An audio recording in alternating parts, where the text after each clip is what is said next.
friends, welcome to soup number 4 of my Dollar Tree soup season series. Today's soup is going to be a good one because I'm making a potato and gnocchi soup with homemade gnocchi. And super quick disclaimer before we begin, I don't do these Dollar Tree meals to say that Dollar Tree is necessarily the best or cheapest place to buy your groceries. I do it because for a lot of people out there, shopping at places like the Dollar Tree, Dollar General, or other non-traditional places to obtain groceries is a reality. So I just like to showcase different ways of using the very limited variety of groceries and ingredients that these types of stores have. If you're not familiar with the Dollar Tree, it is a couple aisles of non-perishables, and then some stores have a small refrigerated and freezer section comprised of mostly like processed microwavable meals and frozen foods and things like that. That said, let's go ahead and get started. Some of the ingredients are already open because this is soup 4 out of 5 that I've been working on this week. So if you're just tuning in and this is the first of the Dollar Tree soups this week that I've done that you are seeing, that's why some of them are open. I'm sharing ingredients between the different soups I'm doing. So I have a carton of whole milk. I love this brand. It is shelf stable until you open it, meaning you can just keep it in your pantry or cabinet or whatever until it is opened. Great to have 1 or 2 of these on hand just in case you ever don't realize that you ran out of milk and you're cooking something that needs milk. Definitely been there myself. I have some flour, container of Parmesan, a pack of instant mashed potatoes, chicken bouillon, evaporated milk, a bag of frozen broccoli, 2 cans of chunk white meat chicken, and then I have a block of sharp cheddar. I mentioned that this is going to be a chicken and gnocchi soup, and the Dollar Tree does sell pre-made gnocchi. A lot of people do like it, but it's not quite for me because I think that gnocchi are pretty easy to make. That's what I'm going to do. So I'll be using instant mashed potatoes to make my gnocchi. To get that going, I'm just going to start heating up 2 cups of water. And then once that is boiling, I'll get my potatoes added in. One other Dollar Tree ingredient I almost forgot, minced garlic. My water is boiling now. I'm just going to take that off the heat and start adding my potato flakes. I'm not going to bother measuring it out. I'm just going to go on a whim here and I'm just going to add potato flakes until the texture seems right. Before I get these too thick, I'll get some salt in there, some pepper, a little bit of garlic. These are not the complete potatoes where you just add water. These ones are intended to be made with milk and butter. But I'm just going to add the potato flakes because I wouldn't add milk if I was making gnocchi with fresh potatoes.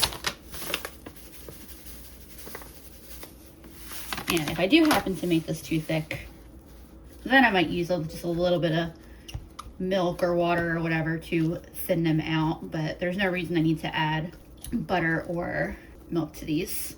Probably about right. And I'll put a lid on this in just a second and let these sit for a few minutes, just that way everything like fully hydrates. I'll pop a lid on at this point. Like I said, let them sit for a few minutes. They'll probably thicken up a little bit more. Then I can check on the thickness and start adding some flour and make my gnocchi dough. And this is what these look like after a few minutes. I'm pretty satisfied with that thickness. I was just trying to get them kind of close to what plain potatoes mashed up would get to be. If I had eggs, I do love to add an egg to my gnocchi dough, but the Dollar Tree has not had eggs in a good couple years now at least, unfortunately. Since they've been expanding the refrigerated items that they're carrying and not sticking to a strict $1.25 pricing model, I'm hoping that they'll decide to bring back eggs. I'm gonna start by adding like 3/4 of a cup of flour. I don't have a strict recipe for how much flour to add to like a certain amount of potatoes for gnocchi dough. Like I probably could figure out a good ratio when it comes to potato flakes because they're a lot more consistent than like fresh potatoes. With fresh potatoes, the size and the moisture content make it hard to guess how much flour, but I've been trying to do a little less flour these days. So even so, I've been kind of experimenting with the the amount of flour I like to use. And I'm gonna try to integrate this flour without like going crazy mixing the potatoes, because I find that the gnocchi also come out nicer if I don't go crazy over mixing the dough. I swapped this to my counter. Don't panic, I just cleaned my counter and I popped this on my counter so that way it'll be a little easier to work with. I think I'll need just a little bit more flour on this. It's a little on the sticky side, not holding together as a dough as much as I would like it to. So I'll just sprinkle a little more flour on here.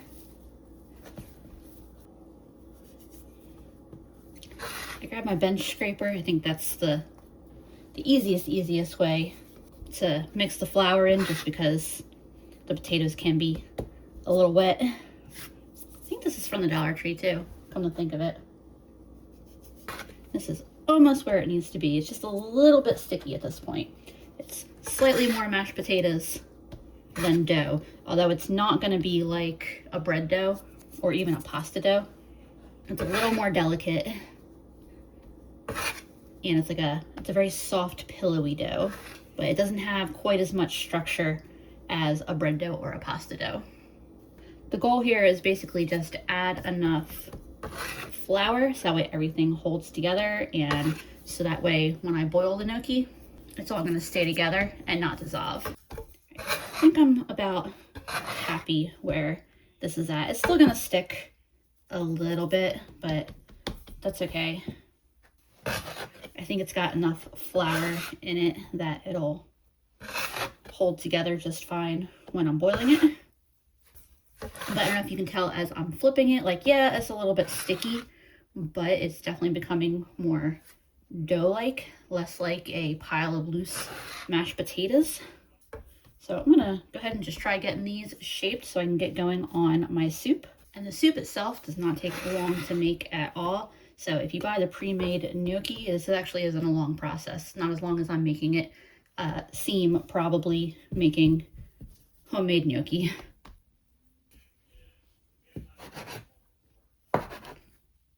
So I'm dividing this into 4 pieces just so that way it is easier to work with. I got my individual little pieces floured really well here. Put some extra flour down on the counter and on my hands. And then I'm just gonna roll this out into a snake. I had to retrieve this from the sink because I had said to myself, I'm done with that, right? Wrong. Granted, I could have just grabbed a butter knife or something, but I like using this. Basically, I'm just gonna cut my tube here into little pieces about that big. I always think they look like little pillows. You can see that's a very fast little process there.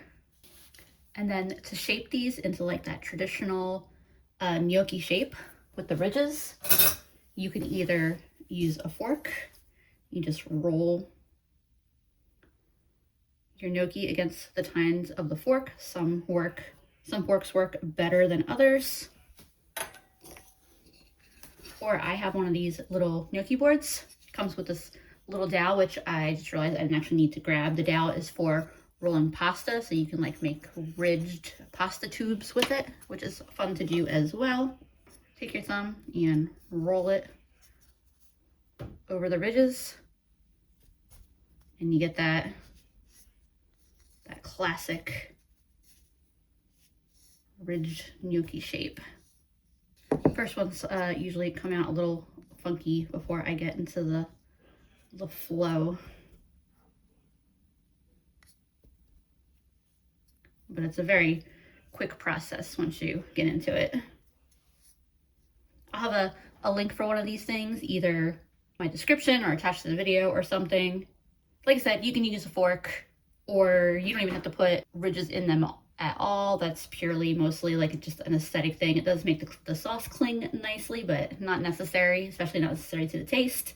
This is just one of those kitchen items that it's fairly, like, it doesn't have a ton of uses. It's just one thing that I really enjoy having. Yeah, the first little round of them always ends up kind of weird. I've got it going real nice now. You can see a lot of them look better than others, and part of it is I remembered to, like, I always cut them into a little bit too long of pieces in that first batch, because when you press down on them with your thumb, it kind of flattens them out and makes them longer. So the shorter pieces make for a nicer gnocchi.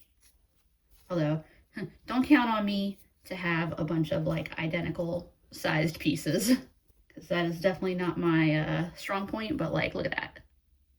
That's beautiful. I'm on just my last couple here. And then I'm gonna go straight into getting my soup started. Last one. I went back and forth a little bit on how I wanted to start the soup. I'm gonna make a roux, although I'm not sure that it's really necessary. Cooking the gnocchi in the soup will definitely thicken it up a good bit, but I'm gonna make a roux anyway, because why not?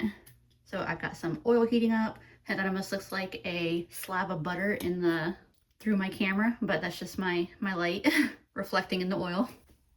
I'm adding a little bit of flour to that. Aiming for around equal parts oil and flour.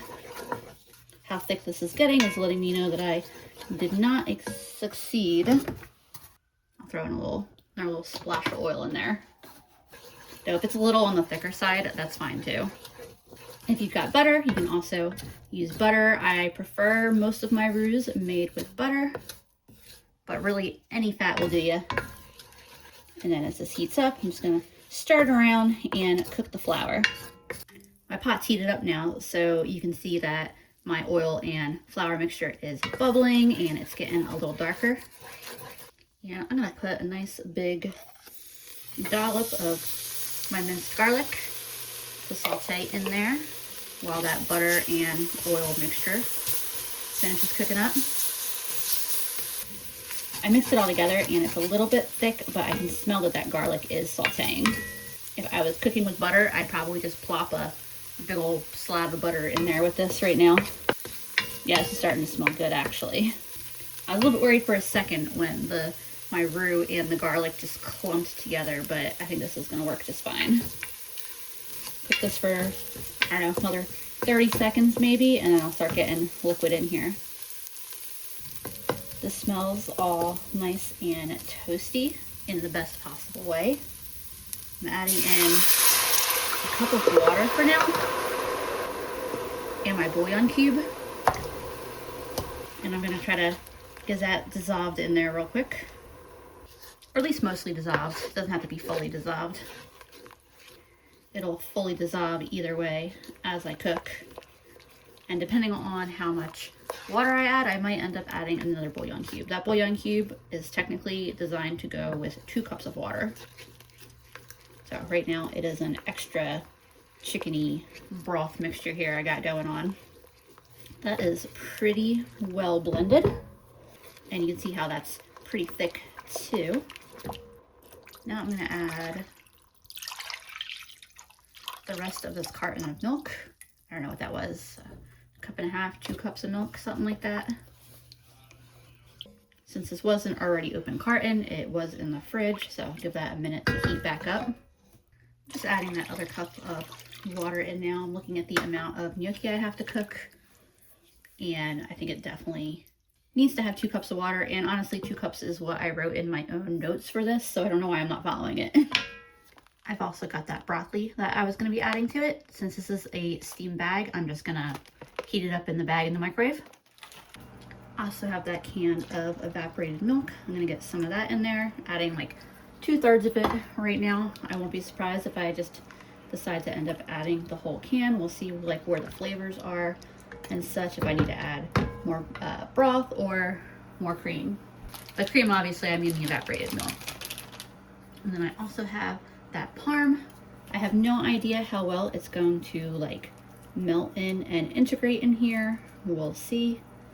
I mentioned in another video, but I'll mention it again. This is actual Parmesan cheese though, unlike the larger container that the Dollar Tree sells. That is grated topping with Parmesan. That is mostly starch. As this is heating up, I'll also get some Italian seasoning in here, as well as some black pepper and just a little bit of salt. It's about ready to be coming up to a simmer.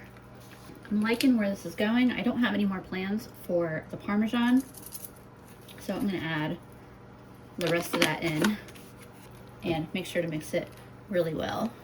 And I'm also planning to add a bit of this cheddar. Since I'm just melting it, I'm just gonna cut some pieces off instead of shredding it.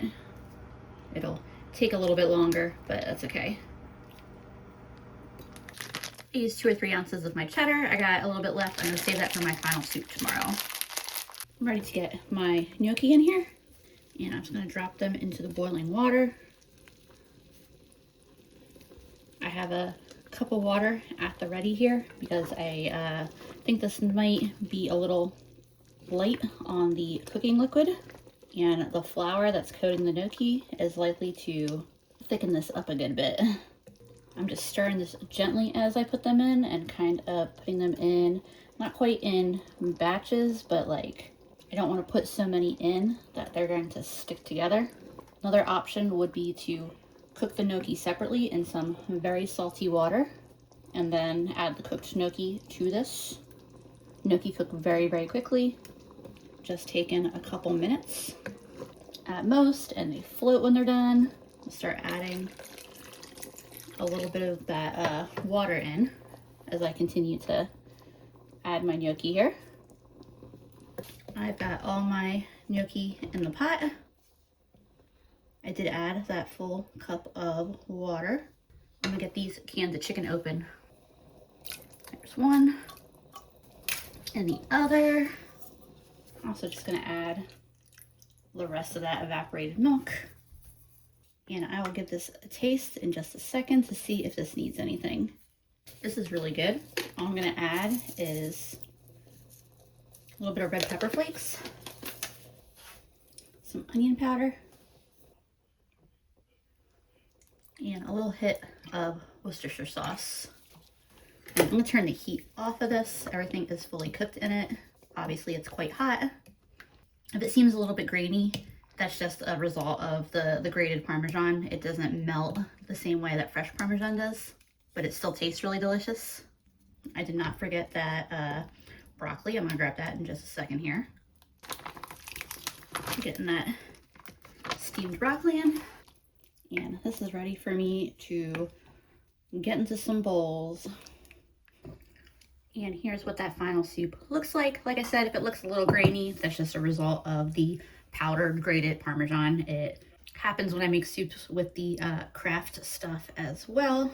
Here's one of my gnocchi. I actually already tried one, so I already know it's good, but it was so good and flavorful cooked in that broth. I know it would have been a lot easier to just grab the pre-made stuff that the Dollar Tree already sells, but I think that this tastes 50 times better. Like, these are really, really good. The sauce is creamy and savory and cheesy without being like a cheese sauce in the way that macaroni and cheese or even like a broccoli and cheese soup or something is. The whole thing tastes a little bit lighter than a heavy cheese soup. After having that garlic bread in last night's soup, I think that would have been a really great purchase for this soup as well. Granted, I could have garlic bread every day with every meal, so I may not be the best gauge for that. And the broccoli as well, really delicious in this soup. It's not a real strong broccoli taste. So if you're not a huge fan of broccoli, this might be a good way to get some broccoli in. I almost forgot, I have this crunchy chili onion that I got from the Dollar Tree. I actually bought a whole nother jar of it to be able to use in the soups. I'm gonna add a little bit of that to it. It's a little bit of a different flavor profile than the cheesy, garlicky vibe. And maybe not so much the garlicky vibe, because chili onion and garlic oil and garlic chili oil and all that stuff all go together amazingly. But anyway, long story short, I got this stuff because I really like it and I want to try it on my soups. I definitely really like it on this soup. If you see this at Dollar Tree, definitely try it out. And that was my gnocchi soup. I thought it turned out so great. I love homemade gnocchi. Potatoes, pasta, two of my favorite things, and when their powers combine, perfection. I've got one final soup in this series coming up, so look forward to that. If you're getting burnt out at Dollar Tree soups, the end is near. Either way, I appreciate you for hanging out with me while I cook some delicious meals, and I will see you again soon.